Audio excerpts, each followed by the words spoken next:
Assalamualaikum warahmatullahi wabarakatuh. Innal hamdalillah nahmaduhu wa nasta'inuhu wa nastaghfiruh wa na'udzu billahi min shururi anfusina wa min sayyiati a'malina. May yahdihillahu fala mudilla lahu wa may yudlil fala hadiya lahu.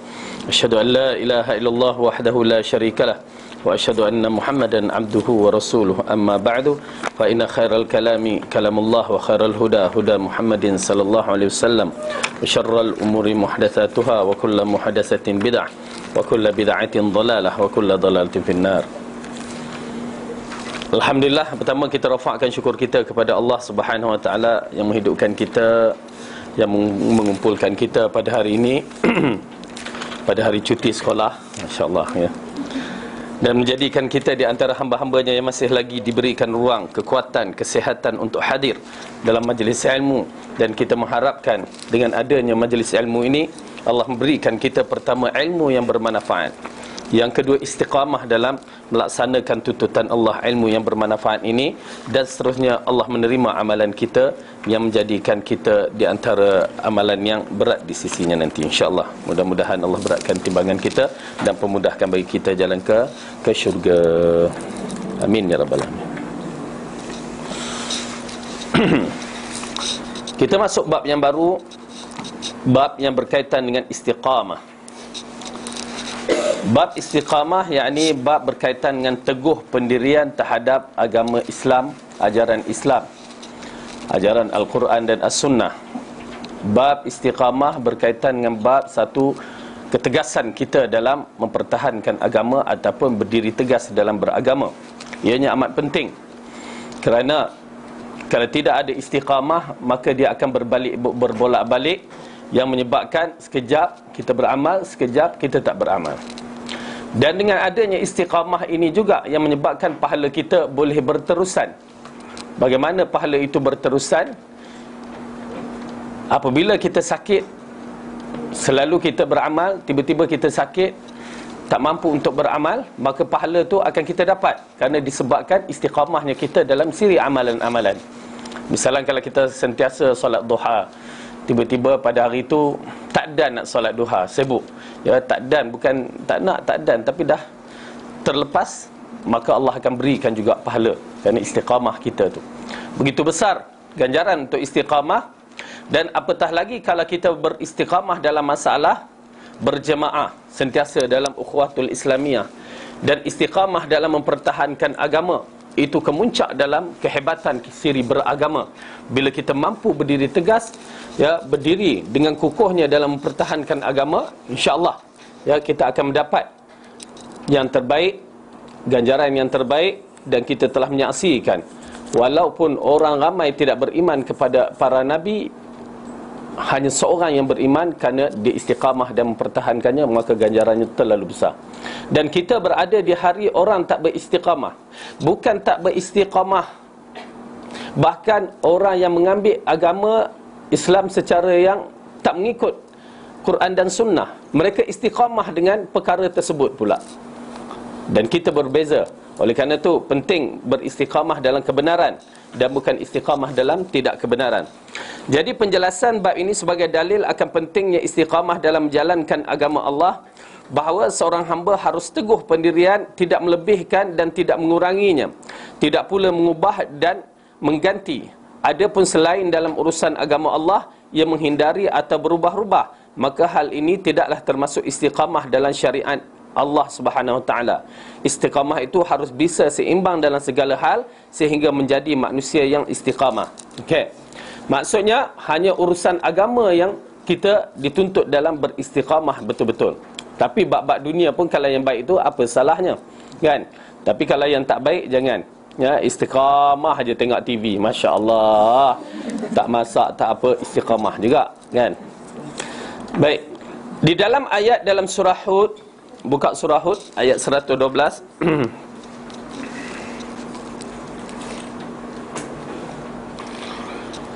A'udzu billahi minasy syaithanir rajim. Fastaqim kama umirta wa man taba ma'aka wa la tatghaw innahu bima ta'maluna basir. maka tetaplah kamu pada jalan yang benar sebagaimana diperintahkan kepadamu, dan juga orang yang telah taubat beserta kamu, dan jangan kamu melampaui batas, sesungguhnya dia maha melihat apa yang kamu kerjakan. Okay? Fastaqim. Maaf Ustaz, baca ibu, tuan-tuan dan perempuan tengah singkap lagi Quran tak jumpa. Aduh. Tak apa, insyaAllah lepas ni. Okey. Jadi ayat ini menceritakan maka tetaplah kamu pada jalan yang benar. Muka surat 344 Quran ni. Macam saya ni muka surat 344. Ayat 112. Maka tetaplah kamu pada jalan yang benar sebagaimana diperintahkan kepadamu. Nampak tak? Sebagaimana yang diperintahkan kepadamu. Ini amat penting. Kalimah-kalimah dalam Al-Quran semua ada tuntutan yang mana kita kena buat. Istaqim kama umirta. Ya, seperti mana yang diarahkan. Bukan seperti mana kehendak kita, akal kita, orang-orang tertentu arahkan. Tak.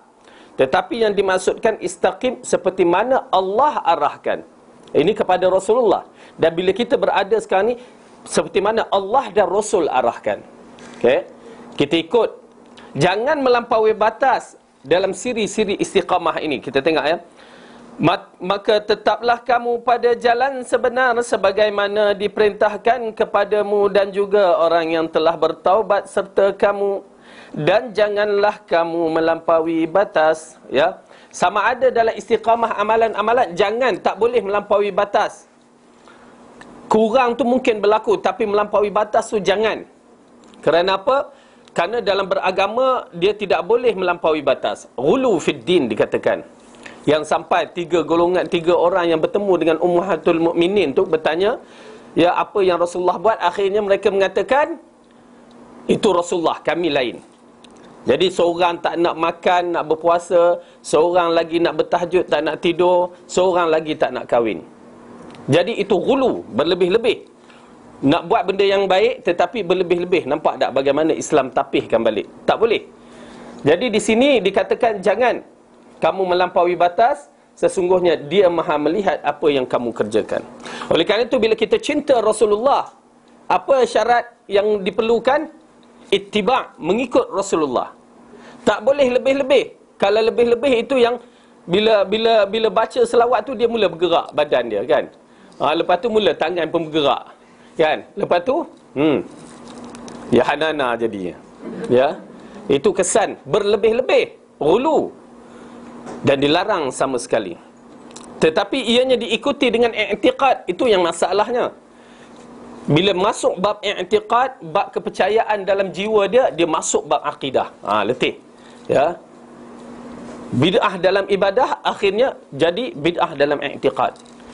Dahsyat, kerana bid'ah dalam akidah berbahaya, terlalu berbahaya, yang dikategorikan dalam 73 golongan itu, disebabkan i'tiqad dia bermasalah.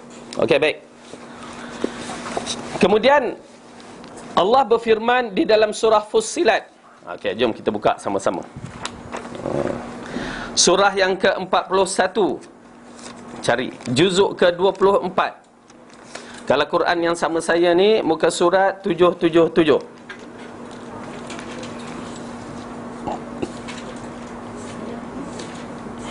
Ayat 30.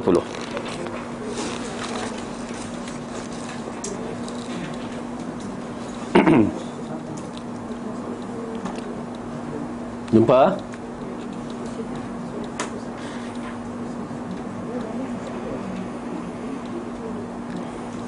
A'udzu billahi minasy syaithanir rajim. Innal ladzina qalu rabbuna Allah tsumma istaqamu tatanazzalu 'alaihimul malaikah تتنزل عليهم الملائكة ألا تخافوا ولا تحزنوا وأبشروا بالجنة التي كنتم توعدون. Sesungguhnya orang yang mengatakan Tuhan kami ialah Allah, Kemudian mereka meneguhkan pendirian mereka, maka malaikat akan turun kepada mereka dengan mengucapkan, janganlah kamu merasa takut dan janganlah kamu merasa sedih, dan bergembiralah kamu dengan memperolehi syurga yang telah dijanjikan Allah kepada kamu. Subhanallah. Ya, di mana Allah menceritakan dalam ayat ini mereka-mereka yang beristiqamah, yakni mengatakan Tuhan kami ialah Allah. Okey. Bertegas Tuhan kami ialah Allah. Yang dimaksudkan dengan fahaman ahli sunnah wal jamaah, dengan mengisbatkan apa yang Allah tetapkan, Rasul tetapkan, dengan menafikan apa yang Allah dan Rasul nafikan, dengan meyakinkan bahawa akidah ahli sunnah betul, iktiqad kepada Tuhan itu cara yang betul, tidak ada unsur syirik, tidak ada unsur bid'ah di dalamnya. Maka dikatakan, sesungguhnya orang yang mengatakan Tuhan kami itu ialah Allah, kemudian mereka meneguhkan pendirian mereka, tu dia, tegas. Ya, tegas dengan pendirian kita. Itu pasal bagi orang yang ada keimanan, nak kata apa, katalah. Bagi kita, kita tetap mempertahankan.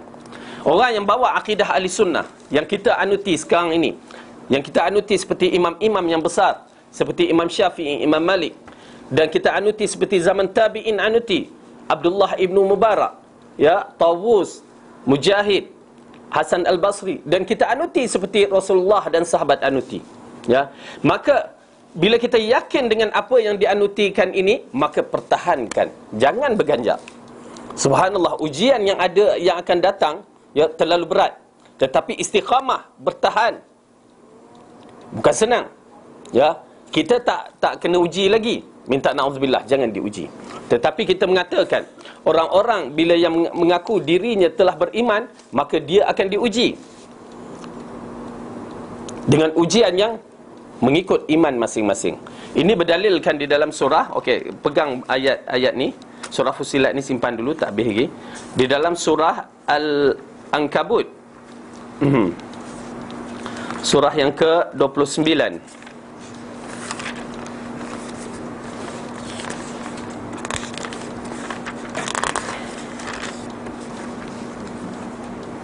Okey, muka surat 628, juzuk 20, surah ke-29. Ayat yang pertama kita mulakan.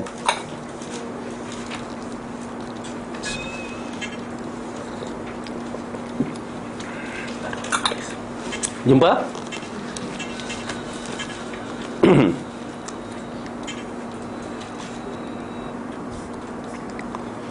Bismillahirrahmanirrahim.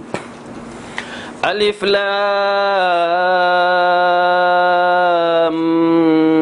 Mim. Ahasiban nasu an yutraku an yaqulu amanna wa hum la yuftanun. Walaqad fatanna alladhina min qablihim فَلَيَعْلَمَنَّ اللَّهُ الَّذِينَ صَدَقُوا وَلَيَعْلَمَنَّ الْكَاذِبِينَ. Alif Lam Mim, Allah saja yang tahu maknanya. Apakah manusia itu mengira bahawa mereka dibiarkan saja mengatakan kami telah beriman, sedangkan mereka tidak diuji lagi? Dan sesungguhnya kami telah menguji orang-orang yang sebelum mereka, maka sesungguhnya Allah mengetahui orang yang benar-benar, dan sesungguhnya Dia mengetahui orang yang dusta. Subhanallah, ya. Ini Allah mengatakan bahawa di sana ada orang-orang yang diuji, yang menunjukkan keimanan dia sebenar. Dan ujian yang mereka dapati, ujian yang berat. Tidak seperti ujian yang kita belum, na'udzubillah, minta lindung. Tapi biarlah Allah tingkatkan iman kita sikit-sikit. Ya, adalah ujian sikit-sikit, ya. Sakitnya, apa lagi, letihnya, ya, kain banyak nak raya ni, nak buat baju, itu ujian lah tu. Ya, nak raya ni kuih tak siap lagi, kan. Okey, baik. Itu ujian-ujian yang mana ujian-ujian yang kita menyaksikan di dalam Al-Quran nak menunjukkan orang-orang yang beriman ini terlalu banyak. Misalnya kisah Ashabul Ukhdud, golongan yang dilontarkan di dalam api. Kenapa mereka dilontarkan ke dalam api? Kerana mengatakan Allah itu Tuhan. Kerana hanya menyebut Allah itu Tuhan, dilontarkan dalam api. Yang macam mana berlaku di Syria. Ya, kita menyaksikan satu klip video. Ya, dia letakkan, dah tanam orang tu sampai ke sini. Senjata duk tala macam itu. Kata, "Qul la ilaha illa bashar." Tidak ada Tuhan melainkan Bashar Asad tu. Na'udzubillah. La ilaha illallah. Subhanallah. Ya, saya tak boleh gambarkan, cuma saya katakan pertama saya dapat dia pengajaran begitu. Ya, bila seorang mengaku dirinya Tuhan, begitu sifatnya ganas, membunuh orang. Dan yang kedua, menyuruh orang beriman sebagai Tuhan, dia Tuhan. Yang ketiga, kita lihat bagaimana seorang lelaki yang boleh bertahan, yang yakin Allah itu di sana ada syurga, di sana ada Allah. Sikit pun tak berganjak. La ilaha illa bashar, la ilaha illallah. Ya haiwan, dia kata, wahai binatang, cakap macam mana kami cakap. Tak nak. Lepas tu ditimbus. Timbus dalam keadaan dia duduk macam itu, habis syahid. Subhanallah. Bila kita tengok tu penafsiran surah yang berkaitan macam kerajaan Daqyanus, ya, kisah Ashabul Ukhdud, Ashabul Kahfi, Ashabul Ukhdud, kisah Fir'aun, kisah Namrus, begitulah keadaannya. Boleh kita gambarkan bagaimana bila raja tu mengaku diri Tuhan, dia akan pertama sekali dipaksa orang sembah dia, lepas tu tak mau bunuhnya. Yang menyebabkan Ashabul Ukhdud, berapa ramai yang mati dimasukkan dalam api yang bernyala-nyala. Subhanallah. Tu dia iman. Bila dah sampai ke puncak diuji. Ashabul Kahfi lari menyelamatkan iman. Anak-anak menteri itu lari, ya, semata-mata nak menyelamatkan iman. Allah bagikan ganjaran. Fir'aun, budak-budak kecil dibunuh, Bani Israel dijadikan hamba. Dahsyat. Ya. Namrus begitu juga. Dia nak bunuh tu senang je. Ibrahim challenge dia. Tuhanku. Ibrahim kata, Allah boleh menghidupkan dan matikan. Aku pun boleh. 2 orang mat. Dia panggil mat tu 2 orang. Okey. Pancung seorang ni, seorang jangan pancung. Macam tu aja dia ambil nyawa orang. Nak menceritakan. Okey. Dan ujian yang sampai pada sahabat Nabi, bila hari suatu Rasulullah sedang duduk di bawah naungan Kaabah, datang Khabbab, datang beberapa orang sahabat yang mana mereka ini di kalangan du'afa, yang daif, lemah. Ya Rasulullah, kami telah diseksa. Kami telah diseksa kerana mempertahankan iman. Kamu telah menjanjikan bahawa pertolongan akan sampai. Mata nasrullah, bila pertolongan Allah? Subhanallah. Ya, para sahabat dalam proses tarbiyah tu. Lalu Rasulullah bangun, ya, dalam keadaan merah mukanya, dia mengatakan, di kalangan umat-umat yang terdahulu, itu yang kita cerita tu, ya, ada yang telah digergaji macam tu. Dalam kisah Ashabul Ukhdud tu, ya, tok guru dia tu digergaji, dia belah 2, tak berganjak. Ada yang disikatkan dengan sikat besi. Kita pun tak nampak, ya. Kalau nampak sikat besi kat rumah kita tu, sikat kutu kucing, kan, digunakan. Sikat besi ni, rambut kita ni bukan jenis sikat yang macam tu. Sikat macam Afrika tu. Macam Afrika tu kan. Macam mana nak tunjuk rambut kita, bukan rambut afro. Tu pak. Dia kalau masuk tu dia tarik. Dia jenis tarik. Kita cewa belah kan. Paling nak rapi pun sikat kutu kita tu lah kan. Okay. Sikat besi tu dibuat macam pencakar tu. Lepas tu dicucuknya, ditarik tu, daging tu keluar. Ya. Daging tu keluar, ditarik di belakang, zap, zap, zap. Namun mereka sedikit pun tidak berganjak. Subhanallah, kan? Tu dia istiqamah. Mereka tidak berganjak sedikit pun. Ada yang digergaji. Kita tahu Nabi Yahya yang dibunuh di atas batu, tak berganjak. Kita tahu golongan yang ahli sihir Fir'aun tu, mula nak jadi orang rapat dengan Fir'aun, tetapi bila menyaksikan kebenaran, istiqamah, buatlah apa saja yang kamu nak buat. Lalu ditangkap, disalib, dipotong tangan, kaki, bersilang dan dibunuh. Namun mereka beriman, tetap beriman. Itu dia kemuncak. Kemuncak ini yang kita nak, ya, kekuatan ini yang kita nak, ya. Belum lagi na'udzubillah min zalik, kita minta lindung. Oleh kerana itu, tarbiyahkan diri kita istiqamah mempertahankan agama dalam diri kita, ya. Okey. Ni bila kita telah beriman, begitulah ujian yang akan datang. Dan jangan takut, sungguhnya syurga ada di sana. Okey, Allah mengatakan di sini, janganlah kamu merasa takut dan janganlah kamu merasa sedih, dan bergembiralah kamu dengan memperolehi syurga yang telah dijanjikan Allah kepadamu. Maksudnya orang yang istiqamah dalam agama, syurga telah menanti.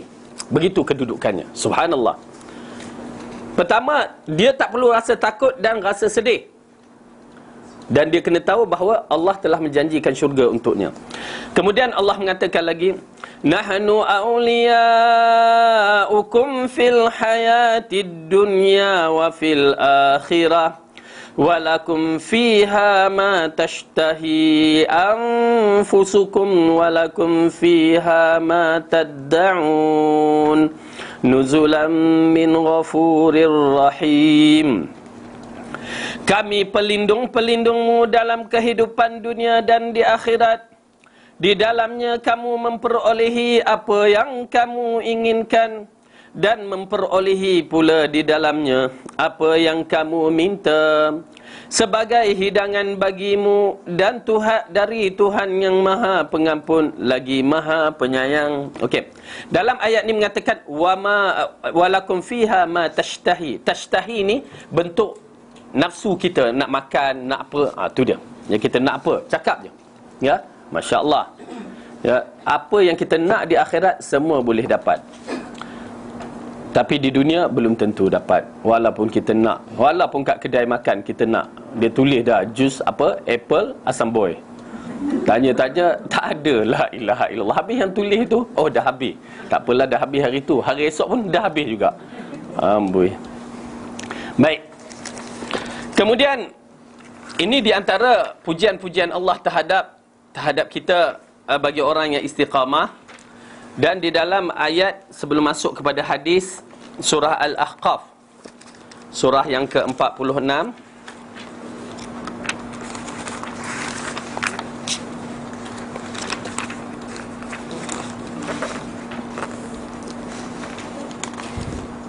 ke surat 824, ayat yang ke-13. A'udzu billahi minasy syaithanir rajim. Innal ladzina qalu rabbuna Allahu summa istaqamu fala khaufun 'alaihim wala hum yahzanun. Ulaika ashabul jannati khalidina fiha jazaa'an bima kanu ya'malun. Sesungguhnya orang-orang yang mengatakan Tuhan kami ialah Allah, kemudian mereka tetap istiqamah, maka tidak ada kekhawatiran terhadap mereka, dan mereka tiada pula berduka cita. Mereka itulah penghuni-penghuni syurga. Mereka kekal di dalamnya sebagai balasan atas apa yang telah mereka kerjakan. Jadi menunjukkan ayat ini, orang yang istiqamah mendapat tempat, terutamanya istiqamah dalam beragama. Dan mereka kena tahu bahawa tidak ada kekhawatiran dan tidak ada yang menyedihkan dirinya. Jadi kita istiqamahlah, insya-Allah. Mudah-mudahan Allah bentukkan diri kita beristiqamah dalam beragama, terutamanya agama yang dibawa oleh mengikut Al-Quran dan As-Sunnah, ya. Dan jadi ibu-ibu, bapa-bapa, kita kena istiqamah. Dan kita mulakan hadis yang pertama.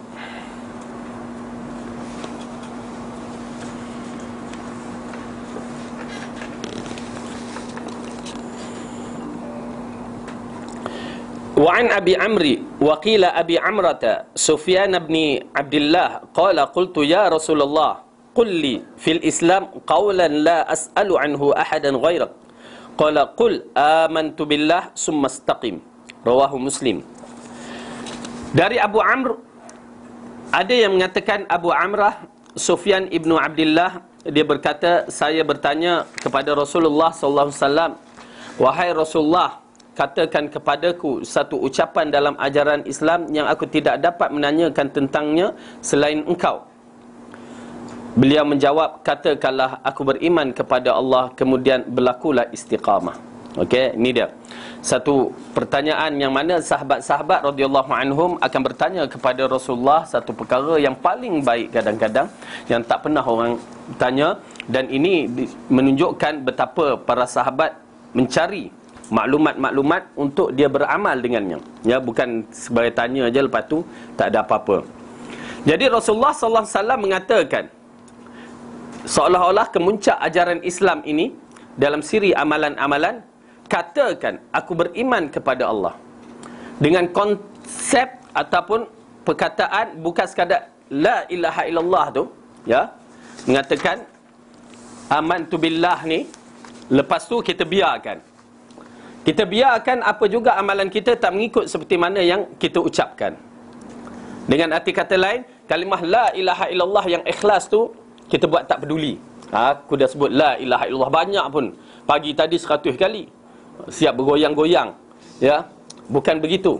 Tetapi kalimah la ilaha illallah diikuti dengan istiqamah, mempertahankan, menjaga kalimah la ilaha illallah, kefahaman yang betul bahawa agama ini adalah milik Allah, yang mesti dibawa macam mana Allah bawakan, melalui Rasulullah. Bagaimana Rasulullah bawa, kita bawa. Kalau Rasulullah tak bawa, jangan bawa. Ini kaedah agama. Agama tidak boleh nak repair ke, nak betul, nak tambah, nak kurang, tak ada. Ya, itu pun termasuk dalam istiqamah kita mempertahankan. Bila orang kata apa salahnya dalam beragama, itulah salahnya. Bila dia kata apa salahnya, benda baik, salah ke? Salah. Kerana agama kita kena faham elok-elok, apa yang Rasulullah buat, yang suruh, itulah yang baik. Apa Rasulullah tak buat dan dilarang, maka itulah tak baik, walaupun pada pandangan manusia itu baik. Macam mana nak bagi contoh? Okey, baca Quran baik tak? Alhamdulillah, sepakat kita, baca Quran baik. Tapi baca dalam sujud baik tak? Tak baik. Tak sabar.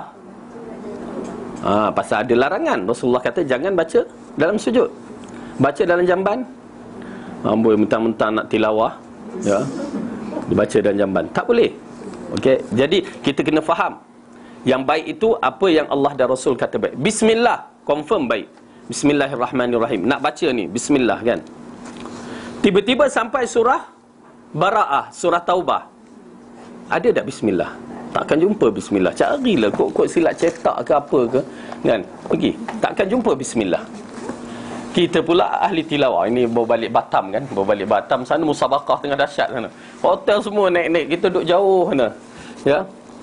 Jadi baca bismillah, kita pun masya-Allah, sila qori dari Yayasan Ta'lim, ya, kita pun baca surah Bara'ah.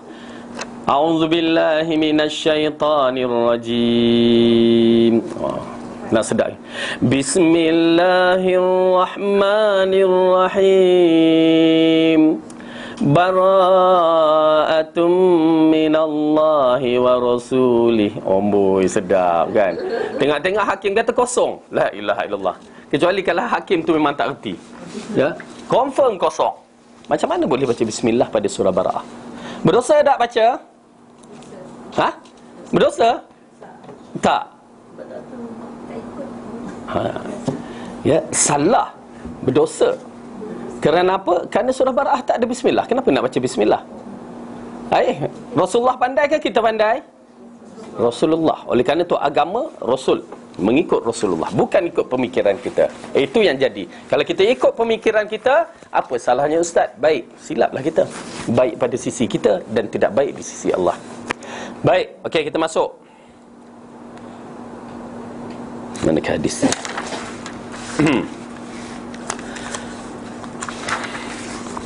Penjelasan dalam hadis ini. Hadis ini mengandungi beberapa faedah, di antaranya bahawa sudah semestinya bagi seorang apabila melakukan satu pekerjaan, maka ia melakukan pekerjaan itu hanya untuk Allah, mengerjakan demi Allah dan melakukannya kerana Allah.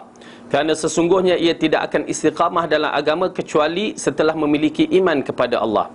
Maka ia merasakan melakukan pekerjaan itu demi Allah, iaitu ikhlas untuknya dan kerana Allah, kerana mengikut syariatnya. Okey, dengan arti kata lain, ya, istiqamah dalam bentuk ya, mempertahankan amalan-amalan. Itu pasal kita cuba mempertahankan akidah Ahlussunnah wal Jamaah. Kita cuba mempertahankan, kita kata kena ikut sunnah, ikut hadis. Kita katakan tak boleh ikut hadis palsu, hadis dhaif. Hadis dhaif pun tak boleh. Boleh ke tak boleh? Ya. Tak boleh. Ingat tu. Walaupun hadis dhaif, kerana bila kita sebut hadis dhaif, dianya belum sampai pada Rasulullah. Tak pasti kedudukan hadis tu. Kalau hadis sahih confirm amal. Tetapi bila sebut hadis dhaif, maka belum pasti sampai Rasulullah, maka tak payah amal. Kalau nak juga, ya Allah, kita pun hairan ya. Buah durian elok, buah mangkok. Tak mangkok bahasa mangkak. Mangkok juga ke?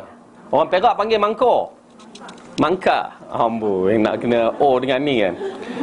Orang Perak sebut nikah. Kan?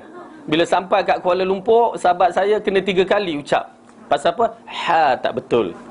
Aku terima nikah. Dia sebut aku terima nikah. Tak betul. Tak betul. Kesian kawan tu. Dia dah lah orang Perak bahasanya. Kan? Okey, mangkor dengan mangka. Al-muhim, ya, durian yang elok dengan durian yang mangkor, saya orang Perak, saya sebut mangkor tu, ya, adalah satu durian yang berbeza. Kalau durian yang elok ni, busuk tu, dia boleh buat tempoyak. Durian yang mangkor ni, sampai tua lah mangkor, sampai buang pun mangkor. Dia tak boleh buat tempoyak ke, buat kuih ke apa, tak boleh. Ya, takkan kita nak ambil. Dah kenal dah, dekat kedai tu dia jual durian, kita picit-picit, ni mangkor, ni elok. Tapi kita ambil yang mangkor, tinggalkan yang elok. Begitu kedudukan hadis sahih. Yang dah clear, okey. Datang hadis dhaif, tak clear lagi. Kita nak juga. Ya Allah, tang durian kemain milihnya. Tak hadis, ya. Baik. Jadi begitu kedudukan hadis. Kalau hadis sahih, confirm daripada Rasulullah. Hadis kalau hadis dhaif, belum pasti sampai pada Rasulullah. Dan kalau hadis palsu, itu lagi penipu hadisnya, yang tak boleh langsung kita ambil. Ya. Jadi di situ kedudukannya. Baik, wa an Abi Hurairah radhiyallahu anhu qala Rasulullah sallallahu alaihi wasallam, qaribu wasaddidu wa'lamu annahu lan yanjua ahadun minkum bi amalihi. Qalu wala anta ya Rasulullah? Qala wala ana illa an yataghammadani Allahu birahmatin minhu wa fadlin. Rawahu Muslim. Wal muqarabatu al-qasdu alladhi la ghuluw fihi wa la taqsir, was sadad al-istiqamah wal isabah, wa yataghammadani yalbasuni wa yasturani. Dari Abu Hurairah radhiyallahu anhu katanya, berkata Rasulullah sallallahu alaihi wasallam, dekatilah, tepatilah oleh kalian, dan ketahuilah tidak ada seorang pun di antara kalian yang selamat kerana amal perbuatannya. Subhanallah, ya. Para sahabat bertanya, begitu juga engkau wahai Rasulullah? Beliau menjawab, begitu juga aku, melainkan jika Allah meliputiku dengan rahmat dan kurniaannya. Okey. Ini satu perkara yang amat penting bagi kita dalam bab amalan-amalan ini. Ya, ia hanya sebab menunjukkan kita mengabdikan diri kepada Allah. Nak mengatakan ia menyebabkan secara kasar masuknya syurga kita, berapa ramai orang yang beramal tapi ditolak amalannya.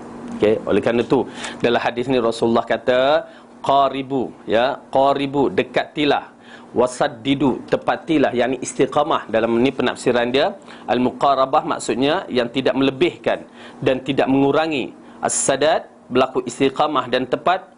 Okey, yataghammadani adalah memakaikanku dan menutupiku. Okey. Maksud di sini Rasulullah mengatakan dekatilah, ataupun jangan kamu lebih, jangan kamu kurang dalam amalan. Terus beramal. Diikuti dengan wasaddidu, istiqamah dalam amalan. Subhanallah. Wa'lamu annahu lan yanjua ahadun minkum bi'amalihi, dan ketahuilah, ya, sesungguhnya tidak ada seorang pun yang kalian yang selamat kerana amal perbuatannya. Habis kenapa kita beramal? Kalau dah tak selamat, kenapa kita beramal? Untuk menunjukkan pengabdian kita kepada Allah. Dengan istiqamah itulah yang menyebabkan pengabdian kita kepada Allah tu berterusan dan Allah menyayangi kita.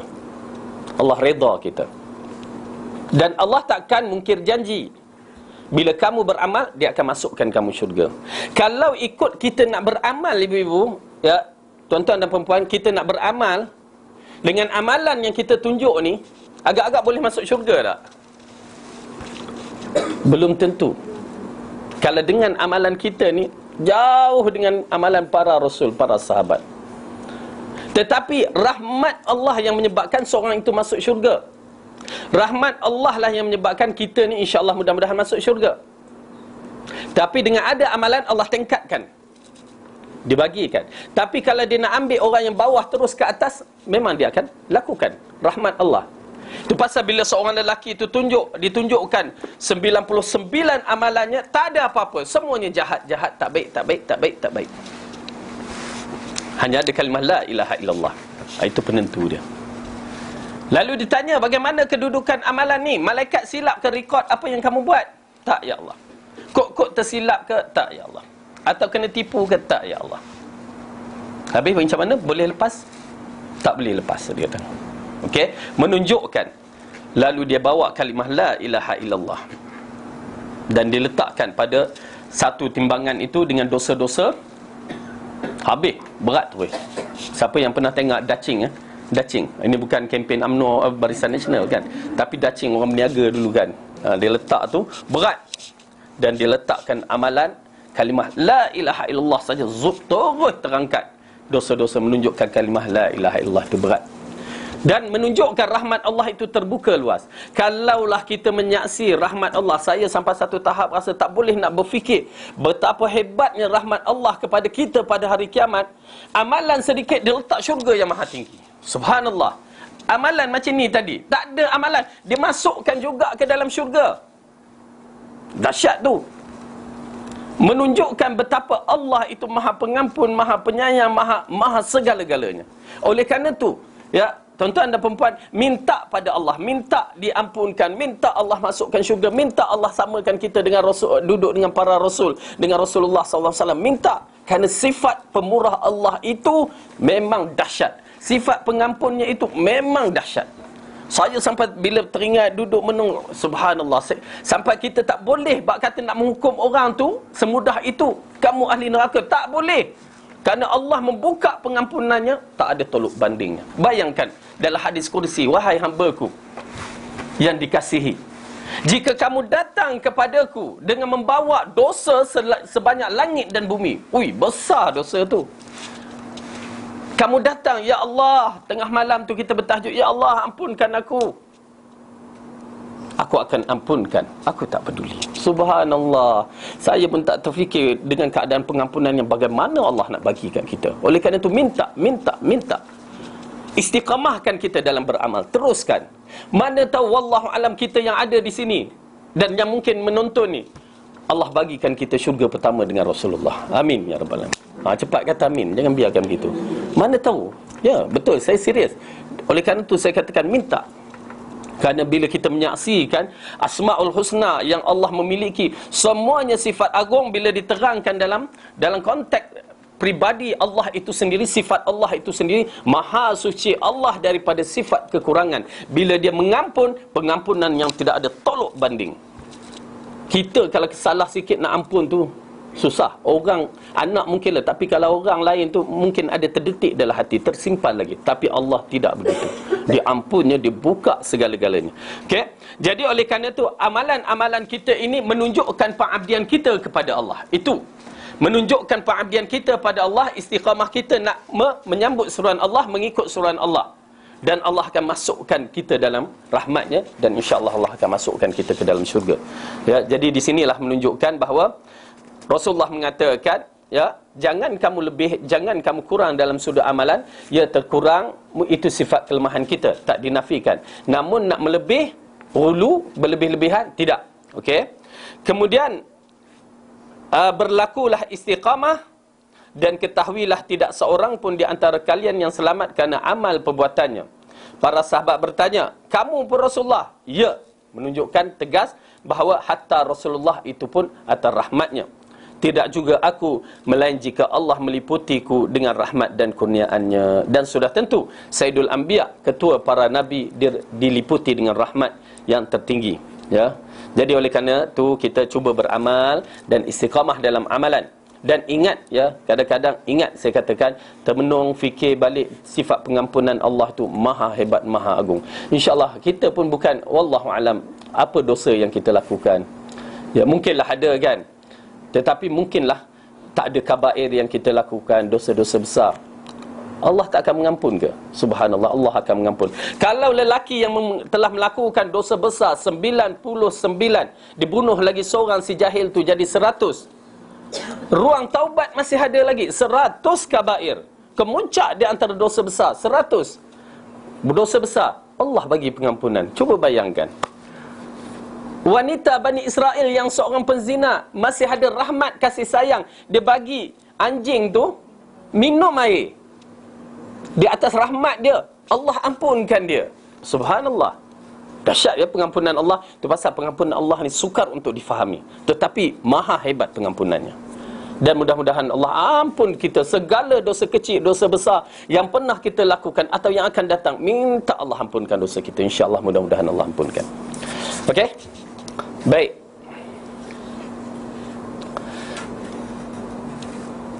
Bab yang berikutnya,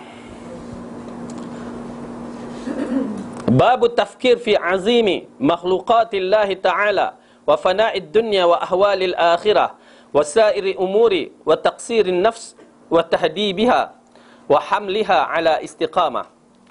Satu bab yang berkaitan merenung tentang keagungan makhluk-makhluk Allah dan rosaknya dunia dan huru-hara akhirat dan semua perkaranya, kelalaian diri dan mendidik serta mengajar untuk bersikap istiqamah, ya. Ini di antara bab yang besar yang Allah berikan kemudahan kepada kita. Ya, kita sekarang ni untuk melihat kebesaran Allah. Begitu hebat. Orang dulu nak tengok kebesaran Allah hak mana sangat. Nabi Ibrahim dia tengok atas je. Ya, tengok bulan bintang, ya. Tetapi kita bukan bulan dan bintang. Melepasi planet-planet terus sampai di alam angkasa raya sana. Dahsyat. Melalui TV yang ada kat rumah kita, Astro tu. Nak betul, kita dapat manfaat banyak, ya, macam National Geographic, ya, apa lagi yang Animal Planet. Betul, bagus tu. Tapi sayang tengok tukar channel lah. Dia nak datang pula anak, habis channel lain. Tapi sebenarnya kita boleh menyaksikan kebesaran Allah begitu sekali, ya. Memang saya bila tengok sekali-sekala tu, rumah saya tak ada tu, ya, pergi rumah orang tengok, masya-Allah kata kan. Memang Maha suci Allah. Siapa yang bermanfaat. Sampai satu tahap saya pernah bawa seorang dari Pakistan ni, seorang ustaz ni. Dia pun bukan jenis ada TV dan tengok TV. Tapi bila dia tengok tu, subhanallah, mulut dia subhanallah. Dia tengok burung je, berbagai jenis, berbagai cara kan. Subhanallah. Wa ma khalaqta hadza batila. Subhanallah. Sudah kan. Ngadap TV je itu yang keluar. Dia tengok. Memang kita tengok sampai tahap kan. Yang baru ni saya tengok tu, kata mula ikan tu berkumpul, datang dolphin, dia pergi nak makan tu, dia buat satu benda yang menarik sampai terkumpul, dia makan, datang jerung pula kan, makan, lepas tu datang burung pula di atas. Masya-Allah, kejadian yang Allah jadikan, ya, hebat. Okey, jadi ini di antara perkara yang Allah Imam An-Nawawi meletakkan supaya kita berfikir di sana ada kebesaran Allah, yang mana kita dapat mengistiqamahkan diri kita, meyakinkan bahawa kejadian ini cukup dahsyat.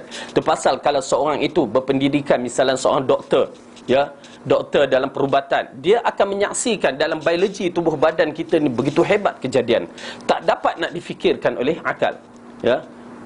Itu pasal bila sampai satu tahap kita boleh mengatakan aku beriman kepada Allah, sampai tak boleh nak fikir dah, nak fikir dengan kehebatan yang Allah jadikan. Ada yang kecil, mula-mula orang kata besar zarrah, ya, atom. Lepas tu datang sampai satu tahap kecil lagi, nukleus. Tahap lagi kecil, apa dia? Proton, neutron.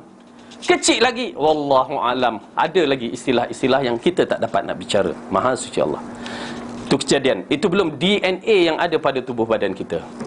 Itu bagi saya cukup. Subhanallah, tak boleh nak fikirkan. Hanya saya mengatakan maha suci Allah dalam kejadian ini. Ya, DNA satu benda yang tersimpan segala maklumat manusia. Ya, subhanallah. Bukan sekadar maklumat manusia ni je, sampai Nabi Adam AS. Sampai Nabi Adam tu dikaitkan DNA ni. Kenapa? Punca seorang bapa kita dilahirkan dari seorang lelaki. Itu research yang pernah dibuatkan oleh pakar sains daripada Amerika. Baik. Jadi insya-Allah kita akan bicarakan persoalan ini, ya, bab merenung tentang keagungan makhluk Allah dan rosaknya dunia dan huru-hara kiamat dan semua perkaranya, kelalaian diri dan mendidik serta mengajakkan untuk bersikap istiqamah. Insya-Allah, wallahu alam. Ada apa soalan?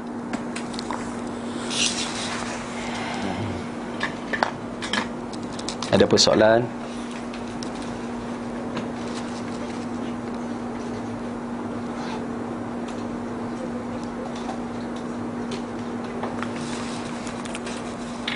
Tak ada.